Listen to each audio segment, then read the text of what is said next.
በእናታችሁ ይሄ እኮ አንድ ያዝልኝ ወንድም አለ አንድ ያዝልኝ ይሄ እኮ አሁን የዘመድ ቲቪ ሲባል ሰዎች የሚመስሉት በዚህ በኩል ማናጀሩ በዚህ በኩል ይሄ በዚህ በኩል ምን ትስየው በዚህ በኩል ይመስላል አይደለም አይደል እኔ ያየሁት እሱ በቃ ጉዳዩ ለህዝብ ጥቅም ይዋል ለሀገር ጥቅም ይዋል ሲባል ይሄ ምንድን ነው በጣም ጥቂት ነገር ነው የሚያስፈልገው ጥቂት በጎ ፈቃደኞች ናቸው የሚያስፈልገው አሁን የቴክኒኩን ስራ የሚሰራ ሰው ሙሉ ሰዓት መክፈል ስለማይችል ዘመን ቲቪ የቀን ስራ ነው የሚሰራው የቀን ስራ ይሰራል ከዛ በኋላ መጥቶ ያቺን አጫውቶ ተደርጎ ይሄዳል የቀን ስራ ሰርቶ መጥቶ ያቺን ደግሞ ይሄዳል አሁን ዛሬ በጊዜ ነው የምለቀው ነገ ተነስቶ ወዛደር ነው ይሄዳል አንድ ቴክኒሻን ሌላ ደግሞ አለ እንደዚህ እና ሶስት አራት አንድ ሰው ነው በቃ ይሄን ራን የሚያል አሁን ሁለት ሰው አንደኛው ደግሞ አሜሪካን አለ ይሄ የሚያማምረው ነገር ደግሞ የሚሰራው ሰው ደግሞ ሌላ ሰው ነው አንድ ሰው ነው ሶስታችንም በመልክ አንተዋወቅም በአካል አንተዋወቅም ይሄ ለሀገር ሁላ ምሳሌ ነው የኢትዮጵያ ቴሌቪዥን በጀቱ ስንት ነው የኢትዮጵያ ቴሌቪዥን በጀቱ ስንት ነው ሰራተኞች ናቸው ፕሮግራም ውስጥ ተወዳጅ ነው ወይ 24 ሰዓት አብይ አህመድ አስነጠሰ አብይ አህመድ ሸሸ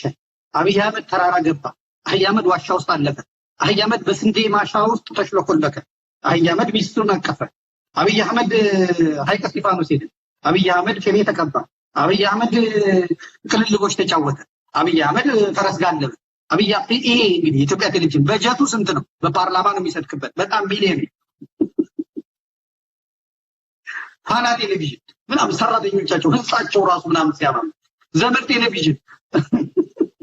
አንድ ደረጃ የሚባል ያረንጌ ቆጡ ሳይጣን ላይ በፊት የገዛልኝ ስልክ አለ ሳምሰንግ እሱ ነው በቃ ሀብቱ እሱ ነው ባለ ከዚህ ጋር ደግሞ አንድ ልጅ አለ ካናዳ ያለ የቲክቶኳን አይፎን የስንት ጊዜ እንግዲህ አሁን አይፎን 17 ደርሷል እቺ አይፎን 8 9 አላውቅም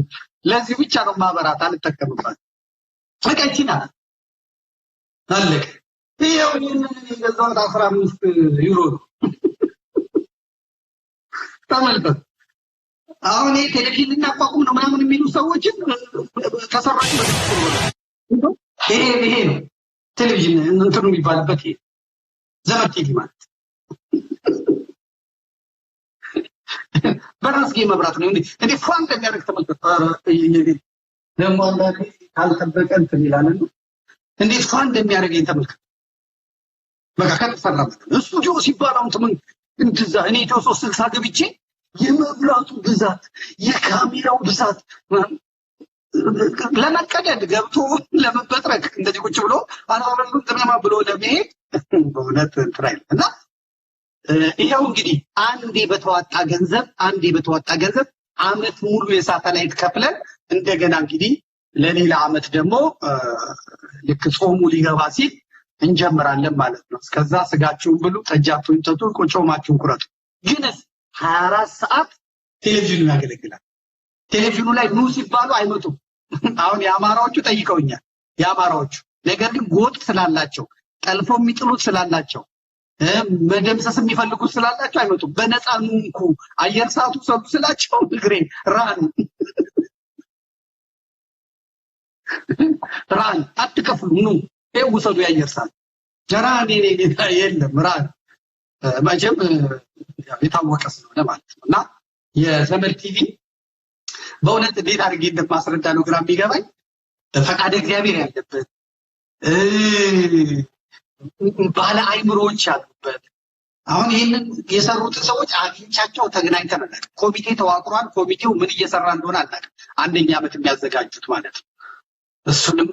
እንግዲህ አብረን እንመለከታለን አብረን እናያለን ግን ከሰኞ እስከ ዓርብ ፕሮግራማችንን ተመልከቱት ፕሮግራማችን ከኢትዮጵያ ቴሌቪዥን ይበልጣል ከዩዲዮ ፋና ይበልጣል ከምን ይበልጣል የትኛውም ሚዲያ ያለ ማስታወቂያ ያለ ስፖንሰር አይሰራም ያለ ስፖንሰር ያለ ማስታወቂያ አይሰራም መንቀሳቀስ አይችልም እኛ ግን ስፖንሰር የለንም ማስታወቂያ የለንም ምን የለም አገር ቤት ያሉት የሪል ስቴቶች ቴምር ሪል ስቴት ምንትስ የሚባሉ መጥተዋል እኔ ጋር ማለት ድራሽ አባት ጥፋ ይጥፋ ያለው ይገኝ